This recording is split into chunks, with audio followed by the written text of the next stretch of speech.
you go.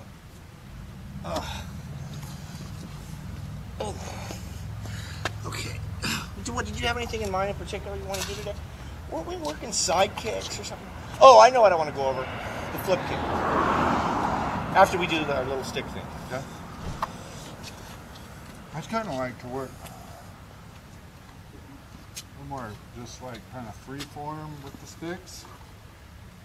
You know, say that again? Trying to just get more fluid, almost like sparring kind of, but like if you had a strike. Did you look on YouTube for that? The correct terminology is rolling. It's called rolling. You type in like Escrimia rolling, or Kali rolling, or Arnis rolling. And then, you know, I'm sure somebody out there's put up some videos of them rolling. I've seen some crappy ones.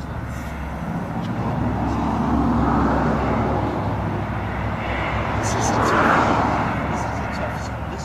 You know why this is so hard? Like, you know, the whole Seven Samurai thing, and that was really beautiful. Training and everything.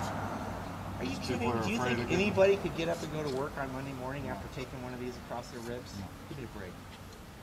I was going to say, if we wanted to start doing that more, I'd put my headgear on. You know what, though? You know what? Here, okay, well, hold on a minute. Just keep. Let me go. I'll show you my. I got something else. I'll show you. Yeah, your body shield. No, not my body shield. Right? That's not what I'm talking about.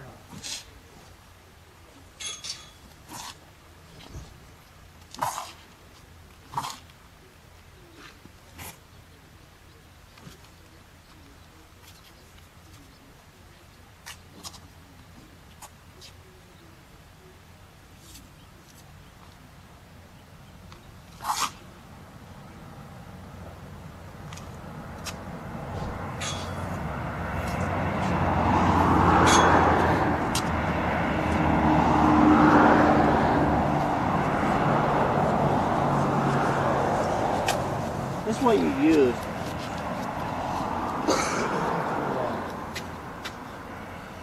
You know, if we're going to hit each other. But see, the problem with that is that you're almost back to like point karate or worse, because you can't really, I mean, some guy knows how, if some guy has a high pain tolerance, you can crack him as hard as you want on the thigh with that and he ain't going down. This ain't dense enough. It's designed to give. Right? So, I mean, how do you determine who won?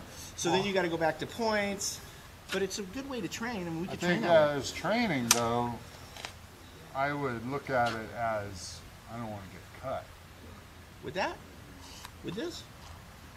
No, not that this is going to cut me, but if this you're saying was a samurai or katana. Well, that's true, Tim, but the thing is, if somebody makes a mistake and hits somebody the wrong way with this, yeah.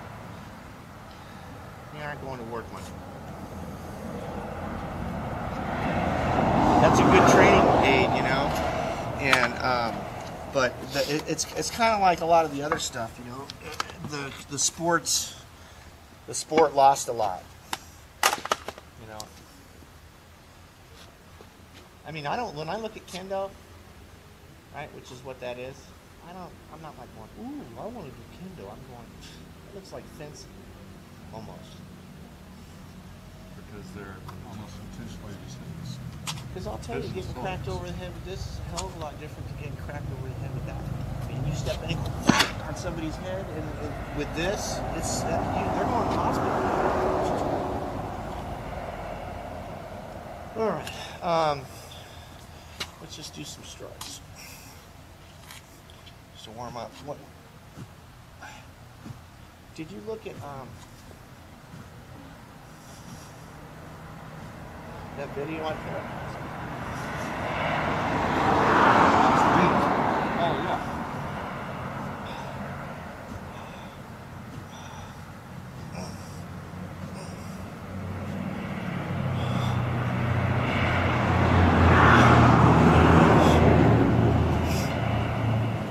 Tim, when you do this, you exhale on every strike. That's pretty much universal.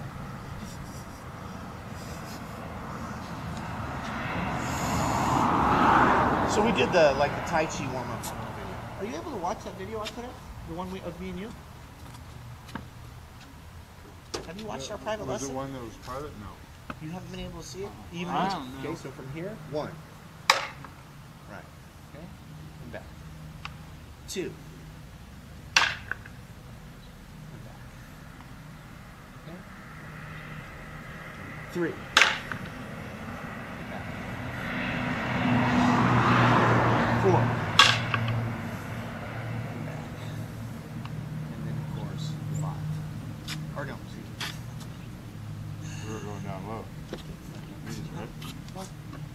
Yeah. 6. Yep. That was a 5. In That's Escrimia. what part of my notes that I'm going to be writing down. That was a 5 when I first started doing Escrimia. I always forget that one. 1, 2. But you know, I got to tell you, when I trained with, I didn't do a lot of Escrimia or the Cepeda brothers were Kali. They called their art Kali, and then Gilbert Martinez was Escrimia. But he was just straight.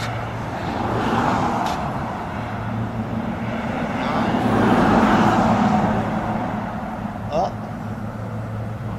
Yeah. And then, you're not going to go like this. So this is going to be you're here.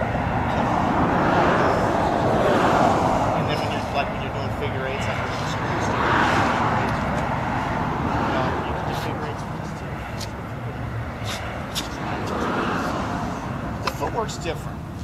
But I'm going to tell you that the idea is the same of not becoming planted. Have we talked about that? Okay. Here, go ahead, write it down. I'm going to get off. At any rate, so here you are, right? You're standing. Now I want to tell you this because this is important. Because like when you look at Japanese martial artists, right? They're real like Shotokan, the Shorin back in the day, and very hard looking arts, right? And then when you looked at the Chinese arts, they were much softer. And I'm talking like back in the 70s and 80s. And it was very noticeable, and it still is, okay? But what I've noticed is even the harder arts seem to have gotten softer. Like when I look at the USKA top kata competitors, they're very relaxed, okay? It reminds me of Lloyd Francis. Did I tell you about Lloyd? Lloyd was, when I was a kid, he was like, I don't even know. He's great. Black.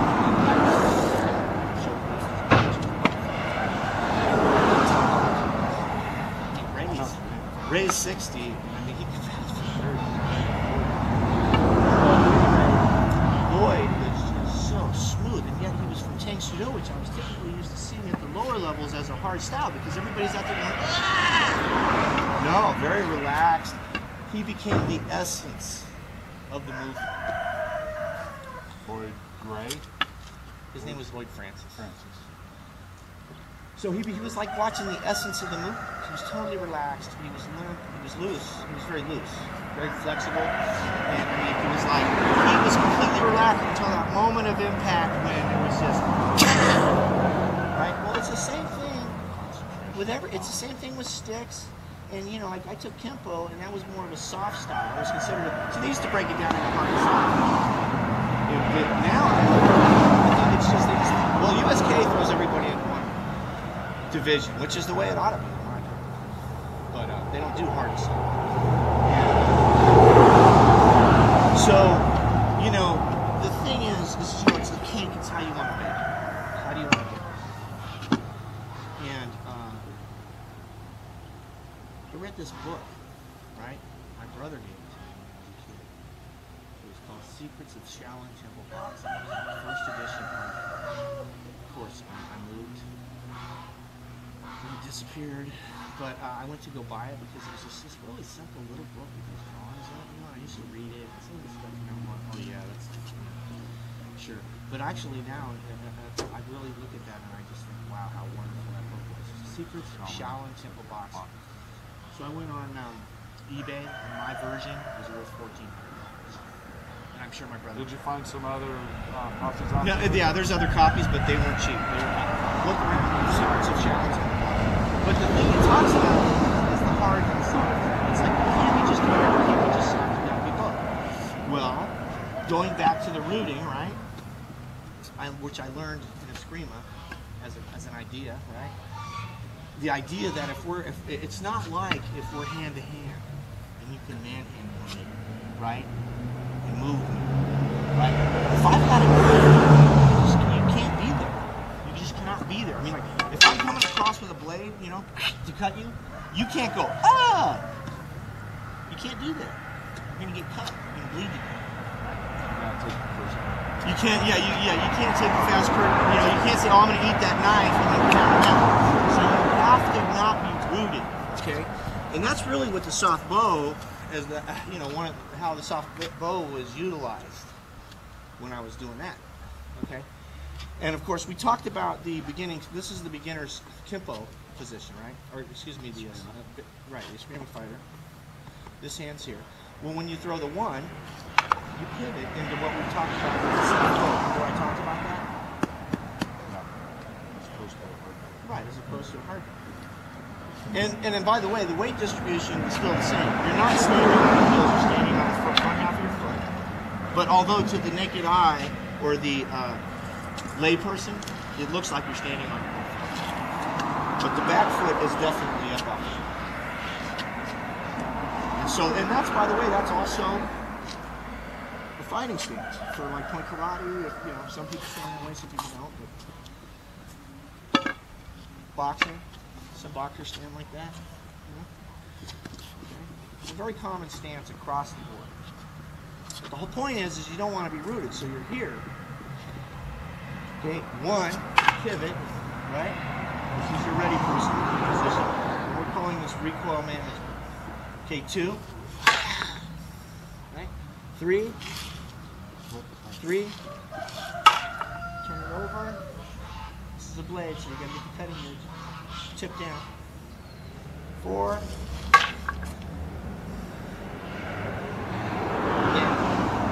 And 5.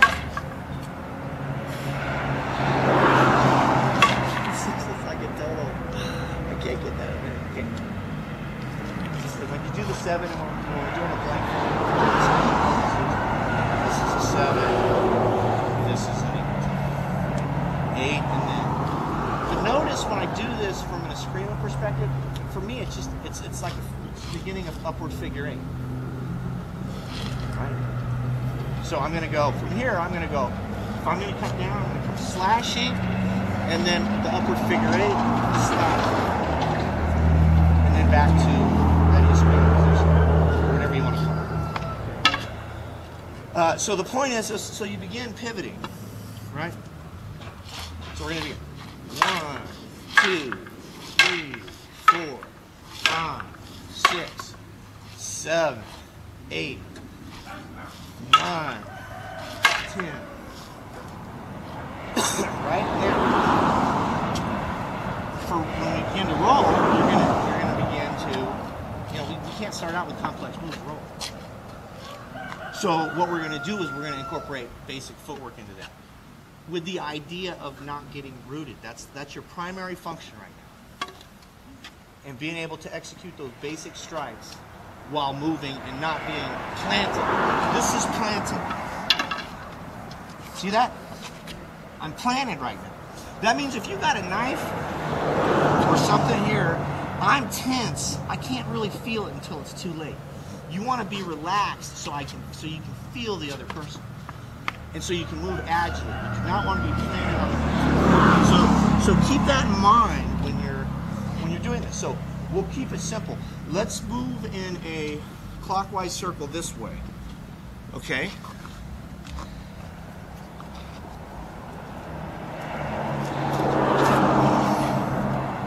Now what we're going to do is, okay, now this same footwork is applicable to boxing hands. The same thing. I've already showed you this. But we did it with hands. Right? This right here. Bam! That move right there. Watch. I don't have to shuffle in. I can shuffle to the side. This way. Right?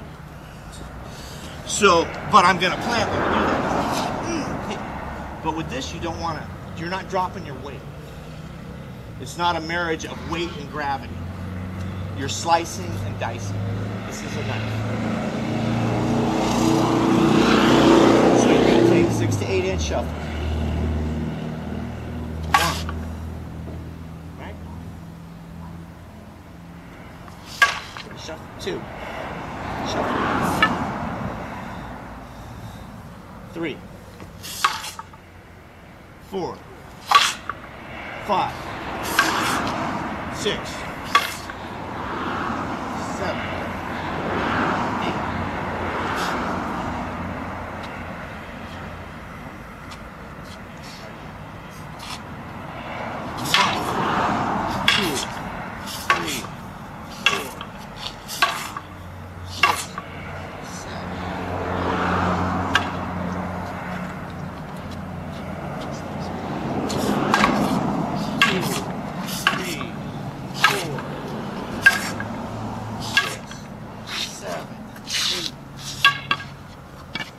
'Kay, so now let's try. I want you to try to follow my lead like we're dancing. So I'm going to change directions, and when I do, no, you're going to stay. Right, you're going to stay engaged. So I'm going to go this way. Then I'm going to go this way. Do it to my right. Over here. Mirror me. So I'm going to go 1. Right? Now I'm going to shuffle that way again. 2. Now you notice I closed the gap too. I want you to mirror me. Mirror my footsteps.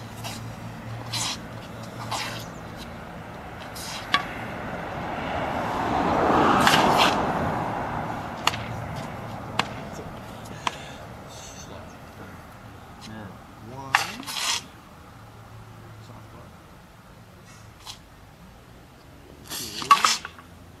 bow. 3, soft bow.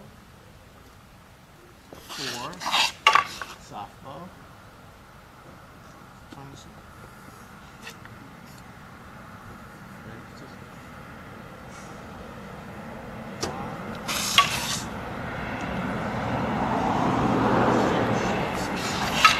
Right.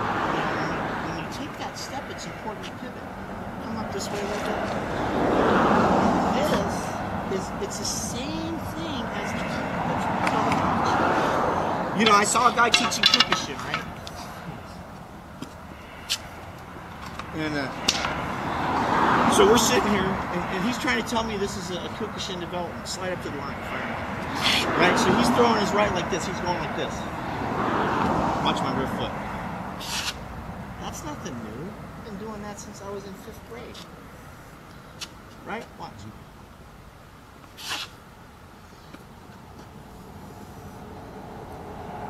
Right? See what I'm saying? And I'm telling you right now, just like it says in the book of Ecclesiastes, your friend, there's nothing new under the sun. Period. Okay. Rooting. Okay, now let's go. Let's do the next progression.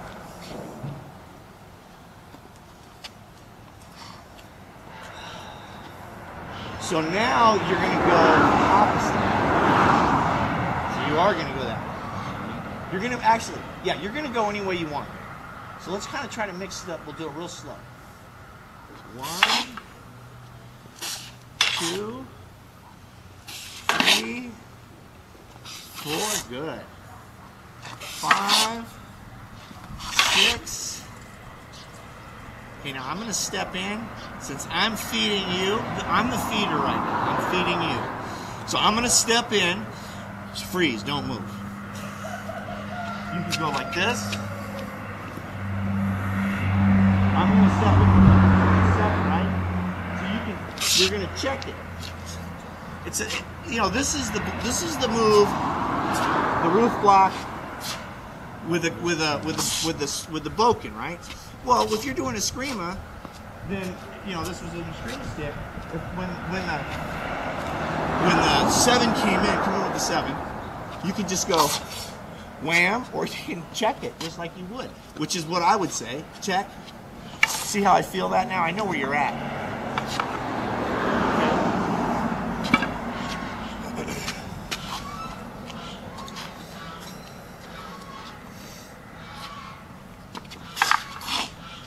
So So I'm feeding you. So I kind of determine where the dance goes, right? And all you're doing is not being, you're not rooted. Okay? Let's start it over. 1, 2, 3, 4, 5, 6.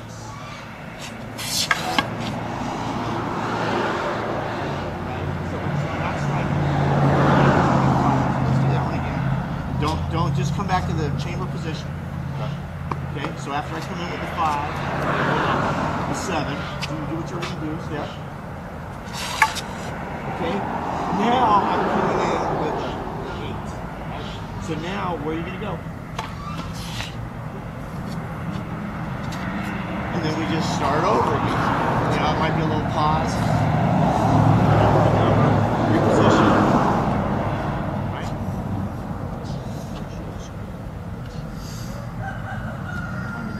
And this was very simpler.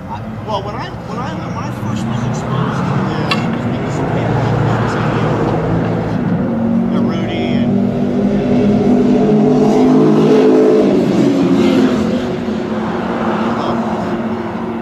well, we were tuna fishermen. We loved tuna.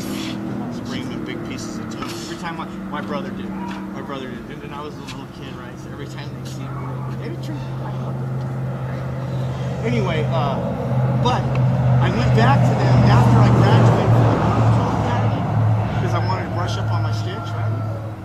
And they changed everything. I'm just saying the system is evolving. It's changed. It's not set in stone. It develops. So what you'll do is we'll work some basic disarms, basic steps. I am a firm believer in keep it simple, stupid. You know, when you are in a high stress situation, you know, a lot of that stuff looks terrific, but you know, you have to be a dedicated person that trains religiously for years. Whereas you can teach somebody the gross movements, and they're not fine movement, body articulations. Like for example, I learned the PR24